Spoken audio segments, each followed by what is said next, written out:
Alors, donc l'exercice sur la tour Eiffel, donc vous avez en gros un triangle comme ça. Voilà. Donc là où il y a la tour Eiffel, bon, je vais dessiner très simplement. Voilà, ça c'est la tour Eiffel. Là vous avez du coup une personne, comme ça, voilà, avec les bras, toc, voilà. Donc vous avez donc les lettres A, N, donc C, vous avez B là, vous avez M ici. Donc on vous donne les longueurs suivantes. Donc là on vous dit que ça fait 1 mètre. Là on vous dit que ça fait 217 mètres. Là du coup c'est ce qu'il faut calculer, c'est évidemment la hauteur de la tour Eiffel.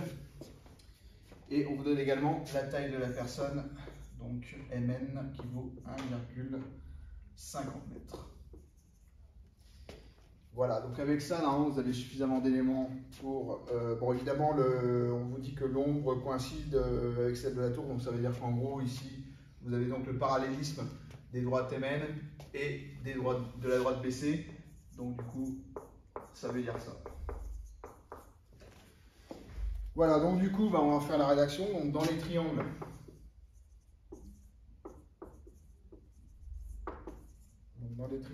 AMN et ACB,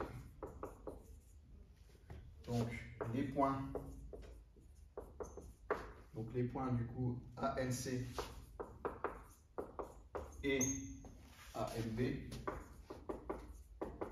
sont alignés dans le même ordre.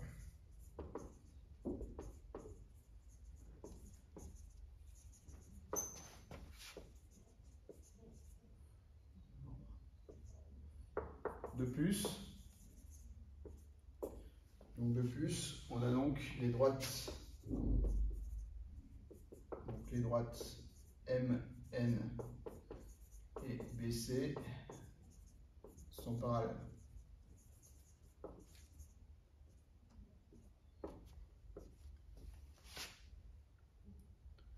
D'après le théorème de Thalès,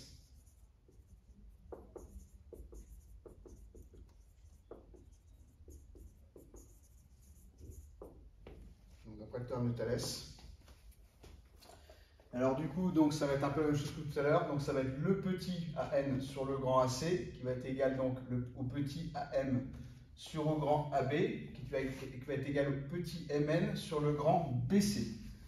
Donc j'y vais. Donc ça va faire AN donc sur AC qui va être égal du coup à AM sur AB qui va être égal du coup à MN sur BC. Alors du coup on va remplacer par ce qu'on connaît. Alors du coup AN j'ai l'information, donc j'ai 1 sur AC. Donc AC du coup faire attention, il ne faut pas mettre 217 comme je souvent sur les copies. AC c'est le grand côté, hein, donc il faut additionner les deux. Donc ça fait 1 plus 217.